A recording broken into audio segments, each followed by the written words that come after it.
It's working. I'd like to ask any thoughts about the people, Israelis and Jews, are calling what happened in Gaza in the Negev, a pogrom. I'd like you to respond to that somehow. And Professor, you spoke about people defending the evil deeds of Germans and Americans. Germans. Did I mention Americans? You did. People here. People here. Well, even if you, there are many right-wing Americans obsessed with defending their ancestors. Okay. On the other hand, isn't there a way of balancing respect for what they did positively and trying to come to terms with the negative? It's not one or the other. Extremes seem to go off the deep end and cause trouble. So, can you respond to that? If it's related to the theme of our exhibition, of course. Otherwise, you know, the conversation about what's happening today, I think, can go on forever. So I prefer not to speak. We can have it over a glass of wine. Yes. I prefer not to speak. The Middle East right now, actually, where our focus is on Romania and Europe and the Holocaust. Yes. But you ask a question about the role of historical memory and, if you like, the ethics and of guilt and shame that can be evoked by focusing on the crimes of our ancestors. And you suggested, if I understand you, sir, that what you implied would be an excessive focus on the dark side of history would become extreme and lead to bad things, as you said. I'm not sure what you mean by extremes, and you know, I come from Australia, as you probably can deduce from my accent. You know, I grew up in a very racist culture as a little boy in the 70s, and then as a young adult in the 80s. And I remember the racist jokes and so forth. And it's a kind of moral awakening when you try to understand the settlement of this society, this country, from the perspective of indigenous people. Right? For them, this was a disaster. Europeans, the British thought they were bringing civilization and the benefits of modernity. Well, this didn't work out so well for them. So, yes, we do need to we need to construct a society now in which everybody's aspirations can be honoured. And that does mean quite a bit of change for settler Australians, whether they're descendants from the British a long time ago or more recent migrants from non-British societies, which is increasingly the case for Asia and so forth. But they've all benefited from the dispossession of indigenous people. So there's an unpaid debt there, which I haven't paid either. And there's a constant negotiation and reflection process that needs to go on. And I don't know if the sort of balancing the ledger of history approach is the right one. We have, I teach undergraduates obviously at CUNY, at City College, and we're dealing with 18, 19, 20-year-olds. They're still very young. And when they find out what happened in the histories that we teach, we're just showing the facts, there's often shock and moral shock. And yes, that can lead to a kind of moral absolutism for a few years. That's normal among young people, right? But, by the time they're in their mid-late 20s, there's sort of a maturation process coming. But I would prefer them going through that moral absolutism phase than being morally apathetic and indifferent, where they just think, well, that's what history is, and who cares what Native Americans experienced, right? I know you're not suggesting that, so but that's how I think about it. Thank you. Any other questions? In the back? Hi. My question is for the guy in the middle. How are schools in Iași teaching about the program today? Because I know my husband grew up in Iași and didn't know about it until like 2 years ago. and he's 39, so just to put it like that into perspective. So how is it being taught today? Thank you.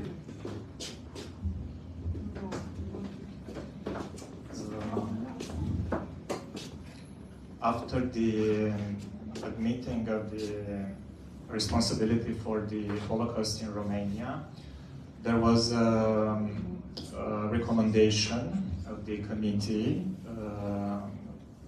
for the study of the Holocaust in Romania to introduce in the scholar curricula the study of the Holocaust. So these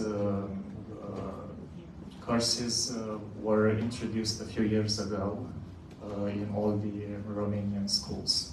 At like what age? Elementary, high school? I think high school. High school, yes. But with alternative educational projects, we can teach also the elementary students by visiting the Museum of Iași Pogrom and for other cultural projects and educational projects. Yes. Thank you. Over there. Back to you, Mr. Pruteanu, and or anybody else that knows. My wife and I just watched a movie recently with, and you're right, Mr. Professor Moses, that the term program is not truly appropriate here. With the extermination of Jews from Oslo, Norway. I forget the name of the movie, something that starts with a B and so on. Much lower scale, if we can measure that. 700 and something Jews. It was researched, it was documented, and the government of Norway apologized in 2012, probably forced, not of their own goodwill, otherwise they wouldn't have waited until 2012. Is the government of Romania considering anything like that, given especially the case, the numbers that we're talking about here? And I'd like an answer to that, if you know. And my own comment, and please counter comment if you will, with regard to your question about anti-Semitism. I like to say that we will, in my opinion, never be able to eliminate anti-Semitism, racism, whatever ism we may talk about, from people's hearts and minds, unfortunately.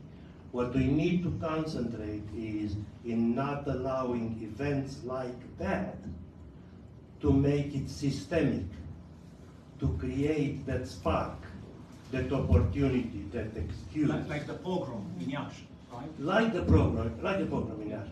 That was, and I wanted to ask before, but I think it's the scope, and I'm not asking now about the historical context with the Barbarossa, and so on. We can talk about it forever, and I think this wasn't the purpose of this. That was just my comment about focusing on not allowing anti-Semitism that will exist forever, in my opinion, racism will exist forever, and so on, to become systemic.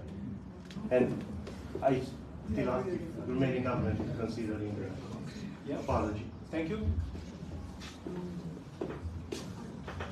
I guess the question is for you. Yes, but in 2004, the Romanian government took responsibility, full responsibility for the killings of the Jews in the Second World War. So it has acknowledged this public policy in Romania. And also I would add that we have contributed, as when we ran the commission to the establishing the definition of anti-Semitism, we were very close to establishing, by running this commission, international commission, establishing the standard definition by which any act can be judged as anti-Semite or not. We take another last one, the last one. Over there. It's just like, this is like a clarification from the historian. Okay. He started out by saying there were 35,000 Jews. There were 35,000 Jews in town, and 13,000 were killed in the pogrom. So what happened to the others? You already told us. Yes, some of them were deported, some of them escaped after the war, and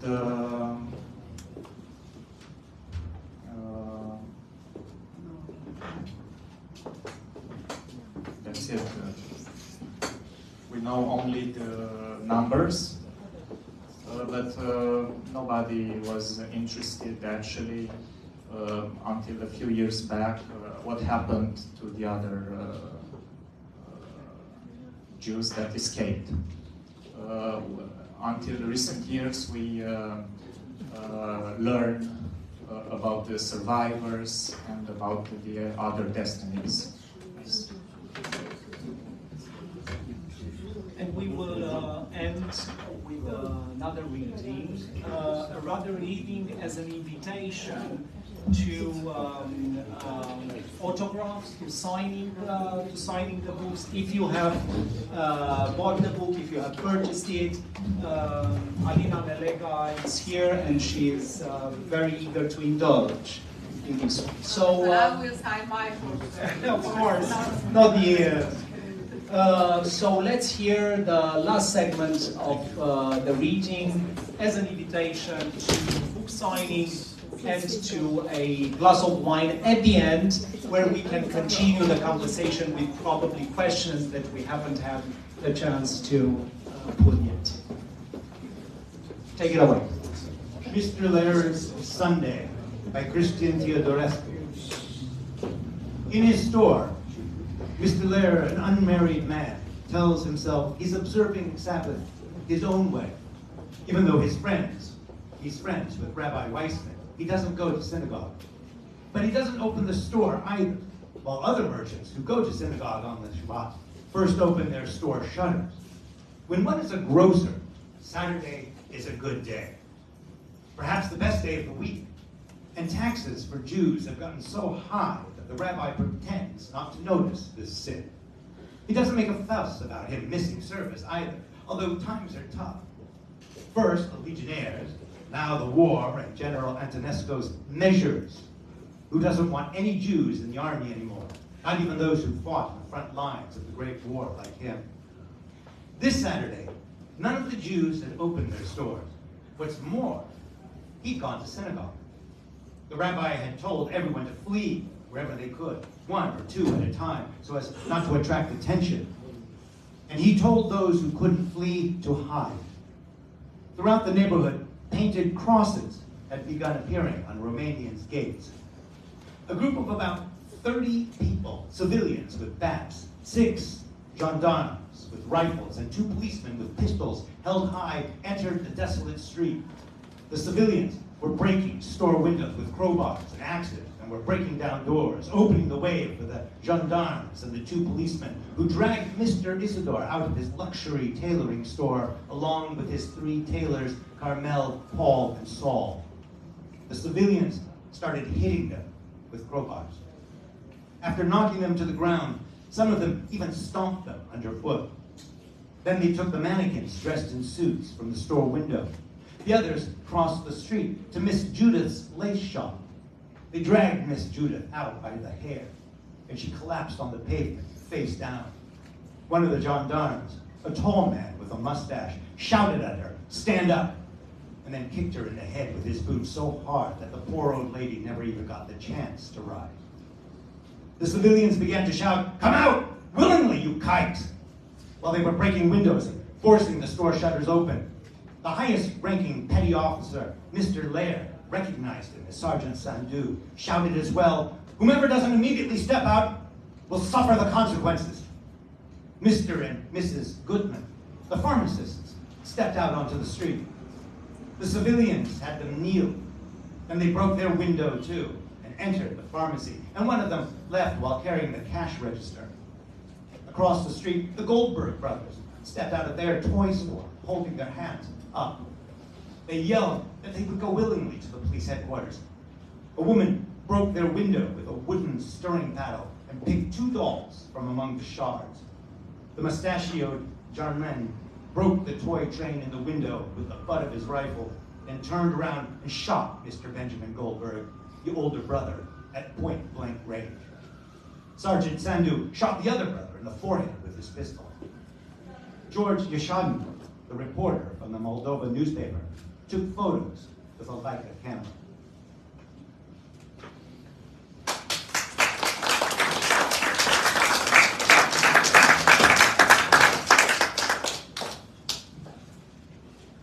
Little Sammy Just Can't Sit Still by Alina Nelega. As simple as it is logical, without the lateral wings, the fierce and twisted cross became proper, becoming a regular church cross. But it was still wrong.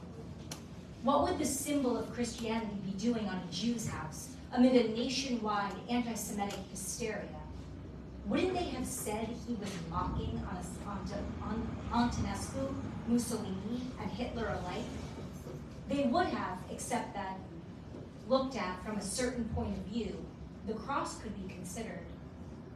It could be considered the arithmetic sign for addition. Precisely. In other words, if a gendarme knocked on his door, he would say that he wanted to advertise, the sign of addition indicating that he, the master of the house, was a professional accountant. He was a master of accounting. His services were called upon not only by Jews, but also Christians from Iași. And, after all, what better symbol than the sign of addition could there be for an accountant's house?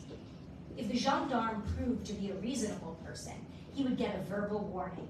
And if he should prove to be mean as a junkyard dog, he would get a slap on the wrist in the form of a fine for illegal advertising. The sign of addition passed unnoticed in its first 2 days of existence, there by the front door. On the third day, a squad of gendarmes, armed to the teeth, stopped in front of the house for 2 minutes. The one who seemed to be in charge looked carefully, tipped something in his notepad, and explained to the soldiers under his command, "Squad, pay attention here. As you can see, there is a cross drawn in black paint on the wall of this house. This means, according to the instructions received from High Command this morning, that the inhabitants are Christian, not Jewish. Understood, Iulian, or am I talking to myself? Understood, sir. Let's move on then. We have no arrests pending here. 10 hut, forward march." Orders were orders. That morning, the gendarme squads in the city of Iași had been given the mission to arrest all adult Jewish men and to escort them to police headquarters on Wiesel Alessandri Street. To save time, the houses which had a black cross painted on their walls ahead of time were to be avoided. Inside those houses, there were Christians.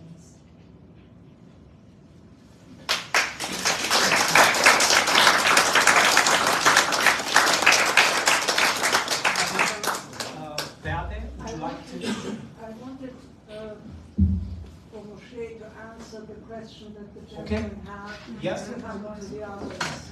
Just very quickly. Sure. Moshe, you want to say, you survived. So how did you survive with your mother? Where did you live? We lived in a cellar. We lived in a cellar for 4 years. And then the Soviets, in August 1944, the Soviets won. Yeah. And Romania was Liberated, yes. In that sense, liberated from the Nazis. Yeah. Yeah, and we were liberated together with the Romanians. You know, of sorts. Thank you. Thank you very much. We also have the pleasure to have Moshe's son here. Sir, come in front of the slides. Come on. He came from far away in order to be with us this evening. We thank you for that. I think it was an emotional evening. Would you like to say a few words? just a thank you to all of you to really have given me actually an anchor for my own history that I've never been able to have before. So I thank you all. And also you are accompanied by My daughter. Your daughter? So this is what the survival looks Yeah, that's right. That's where they are. So it was truly emotional when I heard that Moshe will be accompanied by his son, by his granddaughter, by his lovely Beate, in an evening that was a lot about survival, about memory, about literature, about finding the right words in order to about survival. We have survived Mr. Horvath as well, so it's an achievement. So ladies and gentlemen, please join me in thanking all our guests here tonight. The families, the actors, everybody. Thank you very much. We can continue our conversation over a glass of wine. The exhibition is open.